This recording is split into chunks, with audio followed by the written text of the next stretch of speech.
So, you've come back to World of Warcraft to check out this Undermine patch, and you're lost. I've got you covered. Whether that's because you haven't played for so long you have no idea who this woman is, or you're unsure how in Azeroth we got from worrying about the earthen and light-infused azurite chunks to hanging out in an industrial-style metropolis with apparently the best taste in music in all of World of Warcraft. I mean, just listen to this.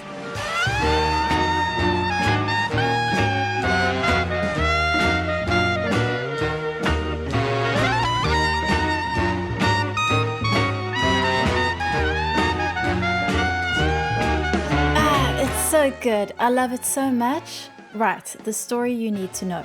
We'll begin with Undermine itself. While Undermine has been a bit of a World of Warcraft mystery for a long time, that's more because as a zone it hasn't been ready for players to visit until now, and less because the zone itself is meant to be all that mysterious. There have been no Dragon Isle or Pandaria style mists surrounding the zone obscuring it from view or anything like that. When Gazlowe seemed interested in hearing about Undermine from venture company goblins in Azkahet, that's not because he thought the zone was lost to a volcano and was surprised to hear it's still around. He was just surprised to realize there may be an easy route to it from Xal'atath. Lore-wise, the reason we haven't seen Undermine before is a combination of corruption and red tape. You need papers to be allowed in. The goblins who do live there often don't have the best lives and are kept constantly busy just trying to survive. It has a reputation for being a dog-eat-dog town, one that goblins tend to view as a place to escape from rather than a desirable holiday destination. The only real reason to visit is if you have business there, which a lot of characters suddenly do, largely thanks to Gallywix. Like the Dragon Isles of Dragonflight, Undermine is one of several zones that were actually meant to be in World of Warcraft from the start, but were cut before the game came out. A subterranean zone, Undermine is the central trade hub for all of Azeroth's goblins, who were also originally meant to be a playable race. According to an interview that MMO Champion did with John Start back in 2018, the main reason for these cuts was the lack of goblin-themed assets. Goblins were too intensive. We wanted to do, I think, Undermine. Is that where the goblins? Yeah, I think that's their city. We wanted it to be Tinkertown, this crazy, but we didn't have tons and tons and tons of goblin assets. It was a ton of work to get the goblin homeland to be built. And yeah, the goblins, so that's why the goblins got cut. We were thinking that they could be a neutral race, maybe neither Horde nor Alliance. But goblins were finally introduced as a playable race on the Horde side during Cataclysm, along with the reason why we wouldn't be visiting Undermine anytime soon, because it exploded. Well, sort of. A major entrance did anyway. Goblin players start out on Khazan, an island directly above Undermine. During the starting area experience, the city of Bilgewater port is destroyed by the volcanic eruption of Mount Kaja'mite, causing many goblins of Khazan to flee, including Gallywix and goblin player characters. According to the World of Warcraft Ultimate Visual Guide, which was released during Mists of Pandaria, the ultimate fate of Khazan and the goblin capital of Undermine remained unknown. As it turns out, that's really only because people hadn't thought to ask the goblins. Undermine's been doing just fine, for a give or take definition of fine. During Battle for Azeroth, we learned that Khazan survived the volcanic eruption, was covered in azurite, and had fallen mostly under the control of the venture company Goblin Cartel. We visited, but only briefly, and mostly only to deal with the venture company's current leader at the time in the Motherlode dungeon. Still, it was a sign we could eventually visit Undermine itself. During the War Within, we ran into several goblins in Xal'atath who hadn't arrived there with us, and it soon became clear they were from Undermine, and that we'd get the opportunity to head there ourselves soon. Sure enough, patch 11.1 begins with an explosion in the Ringing Deeps that opens the way to Undermine itself. Goblin society is divided up into various cartels, each led by a trade prince. In Undermine, we can build reputation with 4 of the major cartels: the Bilgewater, the Steamwheedle, the Blackwater, and, surprisingly, the Venture Company. We also deal quite a bit with the 5th cartel, the Darfuse. The Bilgewater is traditionally the cartel that goblin players belong to. They're currently led by trade prince Gazlowe. During Cataclysm, most of this cartel joined the Horde under the leadership of Gallywix. They are known for their expertise in explosives. They're good at blowing things up and have provided a lot of impressive technology for the Horde, particularly of the war machine variety. The Bilgewater who joined the Horde have mostly settled in Ashara, where they celebrated their new loyalties by enthusiastically blowing up bits of the zone until it resembled a Horde symbol. They also set up a giant cannon named Gallywix's Pride, which has never been fired, but may be aimed at Stormwind City, so that's something to keep in mind. The Bilgewater that stayed behind in Undermine, meanwhile, is mostly not aligned with the Horde, not unless they've completed an Orgrimmar correspondence course. In general, Undermine holds true to the Goblin ideal of neutrality, offering better trade options. The Steamwheedle is the faction associated with almost all the classic Goblin hubs you can think of. Think Gadgetstan, Everlook, Ratchet, originally even Booty Bay. Officially, they have mostly remained aggressively neutral, prioritizing the ability to trade with both factions over petty loyalties. They even helped facilitate trade between the Alliance and Horde. Once upon a time, you had to visit the Gadgetstan or Booty Bay auction houses if you wanted to participate in cross-faction trading. Unofficially, the Steamwheedle have always had a little bit of a Horde bias. They were, in fact, the very first goblins to ally with the Horde, and a trade prince Steamwheedle who allied his cartel with Ogrim Doomhammer during the Second War. And while the Steamwheedle went on to decide neutrality is more profitable, that bias remained. Most of the Horde Zeppelins were set up by the Steamwheedle, who managed them to this day. But don't worry, none of this affects the Undermine faction, which, like Undermine's Bilgewater, is truly neutral. Players might know the Blackwater as pirates. They're led by Trade Prince Revilgaz, the Baron of Booty Bay. But these days, the Blackwater are a legitimate cartel, and they're very respectful, thank you. They focus on shipping routes and taking care of trade. They don't loot or pillage at all anymore, honestly, and they certainly aren't involved in any smuggling. Why? What have you heard?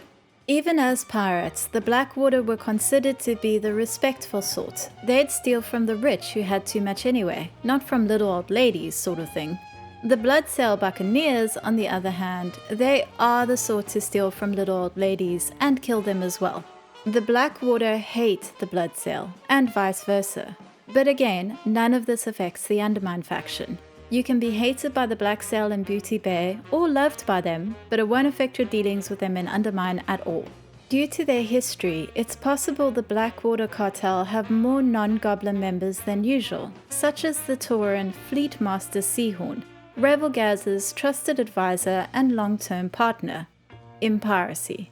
Sorry, trade routes. I mean trade routes, obviously. I don't know why you keep bringing up piracy because there's absolutely none here. The Venture Company is the cartel most associated with, well, environmental destruction, to be honest. Whenever we have a problem with goblins, it tends to be the Venture Company. The various lumber and mining operations across Azeroth that tends to leave oil in the water, toxic fumes in the air, and barren destruction on land mostly happen to be the result of Venture Company activities. They're known to strip, plunder, and devastate everywhere they go, and rarely bother to concern themselves with trivialities like permission, private property, or sacred ground. It's a bit of a stereotype that goblins value profit above everything, but the Venture Company really do seem to value profit above everything, and it makes them pretty unpopular. Besides their comparatively above-board business ventures of mining and logging, sure, their methods wreak havoc on the environment and are killing the planet, but when has that ever been illegal? The Venture Company have also been known to engage in several criminal activities, such as arms trafficking and smuggling. Their previous trade prince was Mogul Razdunk, who's never been particularly popular with the other trade princes, as he sometimes went too far even for them. For example, his decision to hire a leper gnome was quite the scandal in Undermine. They didn't seem to mind the leper part so much, it was the gnome that was the problem. In fact, if you play a gnome in Undermine, the goblins make faces at you. During Battle for Azeroth, Mogul broke a deal he had made with Gallywix, and he stole a valuable weapon from the Dark Iron Dwarves, motivating players from both factions to head to Kazan and face him in the Motherlode dungeon. Canonically, Mogul was blown up by Gallywix, but the Venture Company itself has kept going. and Gazlowe was recently surprised to discover a group of them in Azkahet, where they were of course upsetting local communities, this time the Niffin, and causing general chaos. They were the ones to mention they'd come from Undermine, a fact that really caught Gazlowe's attention. In the Isle of Dawn, a group of venture company also recently tried to seize the Cinderbrew meadery in a hostile takeover, after reneging on a deal of course, but naturally we sorted that out.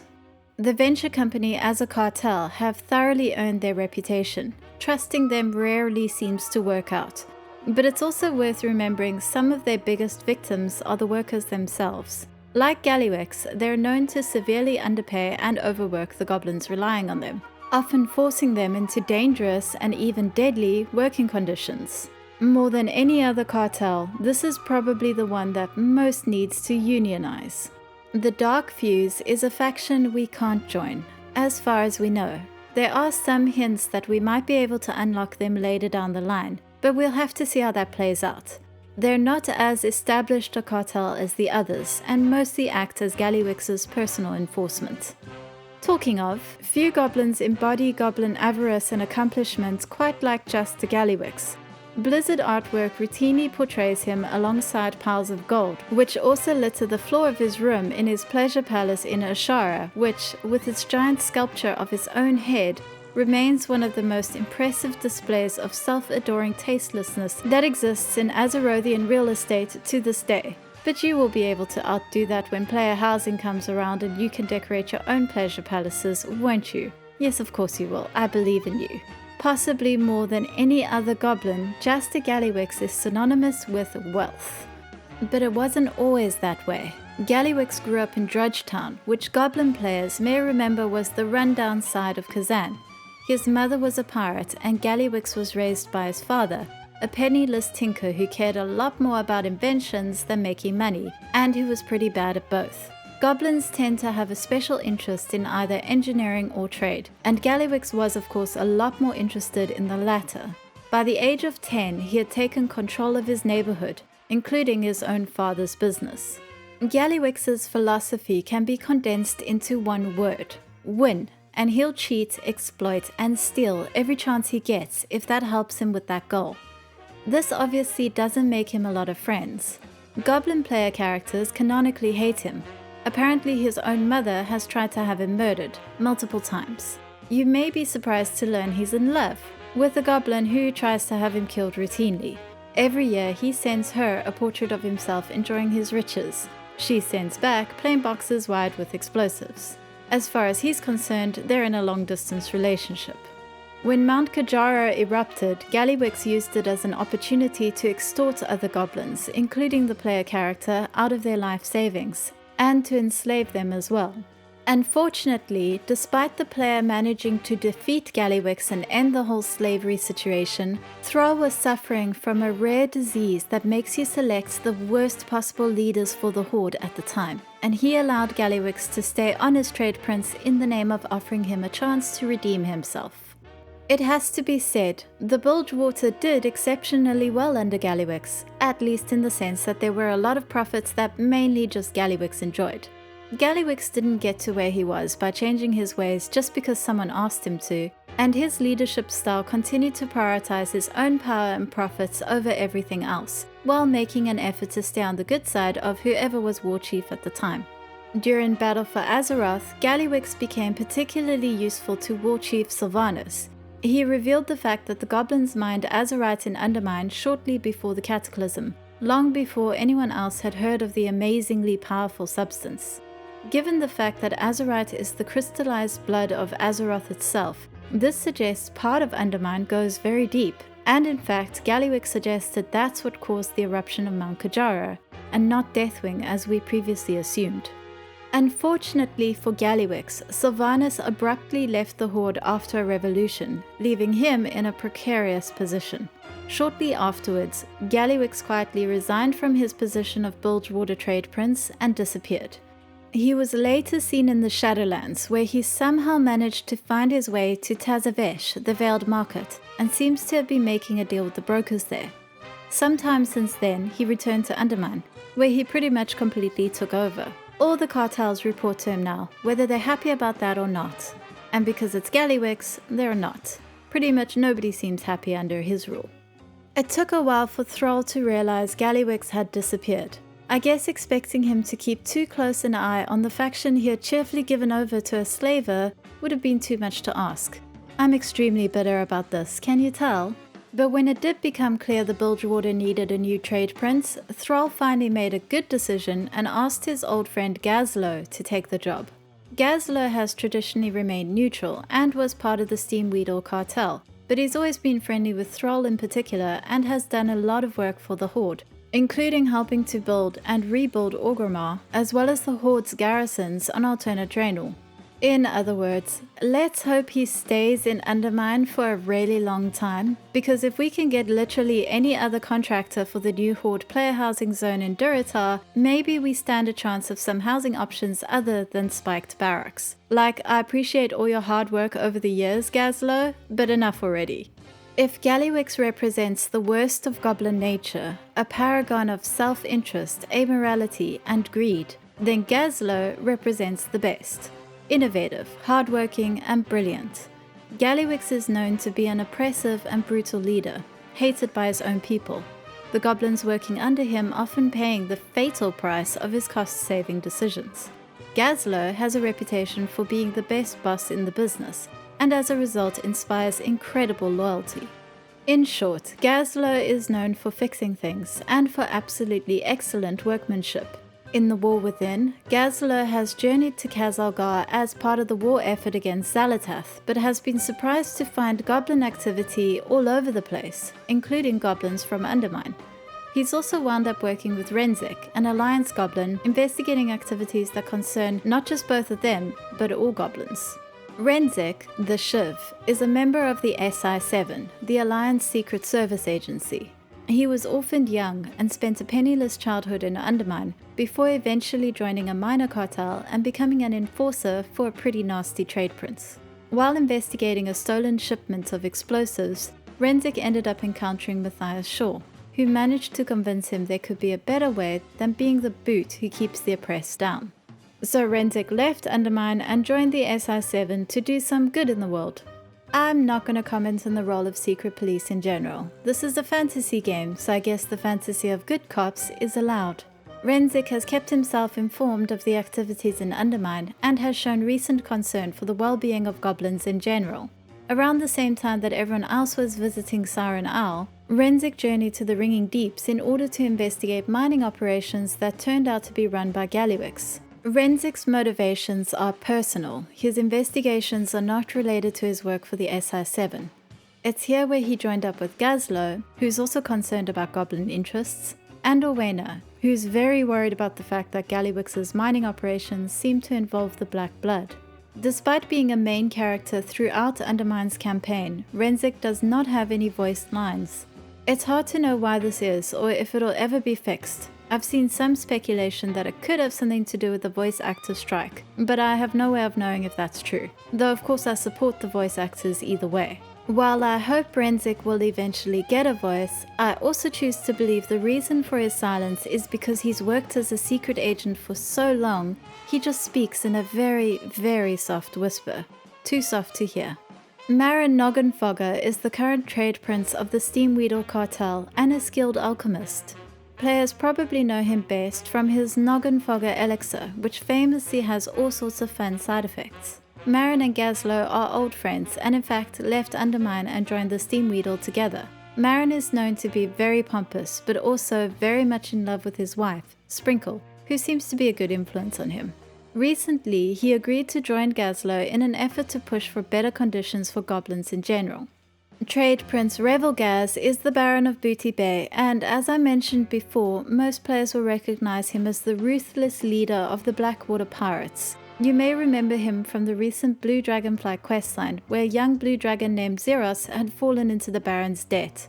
Revilgaz fully intends to have Zeros skinned alive for not being able to pay in time. Apparently, no one gets to owe the Baron long and live, and even after Zeros pays up, Revilgaz seems about to collect some blue dragon scale anyway, until he's frightened off by Senegos. So, not really the nicest guy, but he did give me my fishing boots, so I'm still a fan. Of course, as you already know, Revilgaz and the Blackwater have gone legitimate. They're no longer pirates, but are in charge of trading and shipping routes. In other words, it's a fair bet to assume they're still basically doing the same thing, but now no one can legally complain about it anymore. When Xal'atath was introduced, it was as the Legion Shadow Priest artifact, a powerful dagger with a mysterious void-aligned entity trapped within. Like all good void artifacts, this entity would whisper to the player, and she said evil but fun things in a sexy lady's voice, so, you know, she was very popular. During Battle for Azeroth, we cheerfully helped Xal'atath escape the blade and instead possessed the body of a dead high elf, and this is the form she still uses today. During Dragonflight, Xal'atath allied with Iridikron in order to obtain the Dark Heart, a powerful artifact similar to the Dragon Soul that can transform all other energy into void energy. In time, we learned that Xal'atath was calling herself the Harbinger of the Void and that her ultimate goal seems to be Azeroth's World Soul itself. We're unsure whether her intention is to destroy it or claim it for the Void, or if claiming it for the Void would mean destroying it, but either way she's bad news for our planet. At the start of the War Within, Xal'atath purposefully lured us to Kazalgar, where she had already gained followers among the Earthen, Arathi, and Nerubians, all of whom we've had to deal with in various conflicts. In a confrontation in Halafor, Alleria managed to damage the Dark Heart, which is why Xal'atath is in Undermine. She's enlisted Gallywix to fix it. This isn't unusual. Goblins worked on the Dragon Soul as well. Gallywix has also worked for undead purple elves before, so for him, this is nothing new. Obviously, we'd prefer Xal'atath does not get back a perfectly working Dark Heart, because, you know, the sake of our planet and all that. It's never been quite confirmed what Xal'atath actually is. According to one legend, she's an old guard who was betrayed by her fellow old guards and trapped in the blade. Xal'atath often refers to the old guards as her brothers and speaks about them as if they did betray her, and so some believe she's the mysterious fifth old guard who's mentioned in certain texts. We may face some of my brethren in this conflict, a prospect that delights me. Their power will be mine. They will pay for what was done to me long ago. However, Alleria has outright stated she's not. The Harbinger is from the Black Empire? Flames. One of the old gods? No, something else. A survivor from the depths of time. All we really know for sure is Xal'atath is some sort of void-aligned entity. One thing is for certain, we have not seen her true form yet. Alleria Windrunner was actually meant to be the Ranger General of Silvermoon, the position that ended up going to her younger sister Sylvanas, but she left to fight in the Second War against the Horde, and ended up going through the Dark Portal. She and her husband, Turalyon, ended up joining with the Army of the Light and spent 1,000 years out of time in the Twisting Nether fighting against the Legion. During this time, Alleria became interested in the powers offered by the Void, and under the tutelage of the ethereal Locust Walker, learned how to wield the Void without falling to its whispers. Turalyon, meanwhile, has continued to embrace the light. The two returned during Legion, where they helped defeat the Burning Legion once and for all. Alleria has pretty much spent her whole life running after a fight, and her current activities are no different. She has spent most of the War Within hunting Xal'atath, who seems to be quite enjoying the chase. Orweyna is one of the Haranir, troll-like creatures whose entire role in life seems to be the devoted guardians of mysterious roots. We are fairly certain these roots are the roots of Elune Ahir, Azeroth's very first world tree that was planted by the Titan Aaand herself from a branch gifted to her by Elune. Aman'Thul, leader of the Titans, was angered by the tree, as it was of life rather than order, and he ripped it out. But Aaand noticed its roots remained, a fact that she kept to herself. Over time, mysterious guardians arose to protect those roots. Presumably, these guardians are the Haranir. The Haranir themselves are not particularly friendly and would prefer we know as little about them as possible. They do not approve of Orweyna, who is unusual in that she has actually spent time with us. This is because Orweyna is very concerned about the Black Blood, which has been threatening the precious roots as well as Azeroth herself, who Orweyna refers to as the Goddess. The goblins of Undermine have been collecting black blood, so Orweyna is coming with us to find out why. The Ethereals are a magical race of pure energy wrapped in bandages, but they weren't always like that. Long ago, their home planet of Koresh was destroyed by the powerful Void Lord Dimensius the All-Devouring. Locust Walker, Alleria's mentor, recently revealed the Ethereals of Koresh experienced visions very similar to the Radiant Song, our own world soul's attempts to call out to us just before Koresh was destroyed. He suspects that Xal'atath plans the same fate for our world. The destruction of Koresh led to the ethereal bodies being torn apart to the point where all that's left is pure arcane energy. To give themselves form, they bind their souls in bandages, and since they no longer have a home planet, they tend to travel the universe. Ethereals are actually quite similar to goblins in that their society is very big on trade, and they tend to be divided up into companies, like the cartels, that are even led by trade princes, although they usually use the title Nexus Prince. Some Ethereals have ended up embracing the Void. The Ethereum, once the ruling class on their homeland, are a faction who have sworn revenge on Dimensius, but in their pursuit for vengeance have become twisted and dark, and they even seek to become Void themselves. The Shadow Guard, who may be related to the Ethereum, have given themselves over to the Void, and have been seen working for Xal'atath. However, not all Void-wielding Ethereal are on the same side. Locust Walker is the Ethereal who taught Alleria how to use the powers of the Void without falling to the Void itself, and he is disgusted by the Shadow Guard. Nexus Princess Kaja'mite is a Void-wielding Ethereal who infiltrated Queen Ansarak's court, and who is working for some sort of mysterious master. We don't know who that master is, but we do suspect they could have something to do with the mysterious Ethereal who have been watching us, putting coins in our adventure guides, that sort of thing. Anyway, I brought up the Ethereal just because. No particular reason, just because. Kaja'mite is a mysterious green ore which is said to be the source of the goblins' ingenuity. As a species, goblins are the result of Titan Keeper experiments, specifically Marin, who had discovered Kaja'mite and decided to test it out on various living subjects. By feeding Kaja'mite to small primitive creatures that roamed the forest lands near Ulduar, Marin ended up creating the new, highly intelligent race of goblins. And yes, I know exactly what you're thinking. What? A Titan Keeper was performing experiments on living creatures that included feeding them strange green ore just to see what would happen? The great thing about this origin story is it comes from Chronicles, which is famously written to be aligned with the Titan's own perspective. The sort of experiments that in our reality we associate only with the worst kind of evil regime is just a sort of casual aside in what is quite usually thought of as pro-Titan propaganda. Amazing. It really is incredible that the people of Azeroth have only just very recently started questioning the supposed benevolence of the Titans, all things considered. These days, goblins use Kaja'mite to create Kaja-Cola, a drink that helps enhance the same qualities the ore once gave their species. Their access to Kaja'mite was severely impacted by the eruption of Mount Kajaro, as Kaja'mite was mostly found in Kazan. But during Battle for Azeroth, Gazlowe negotiated with the Zandalari for the reopening of a Kaja'mite mine in Zuldazar. And no, in case you're wondering, we still don't know what Kaja'mite actually is.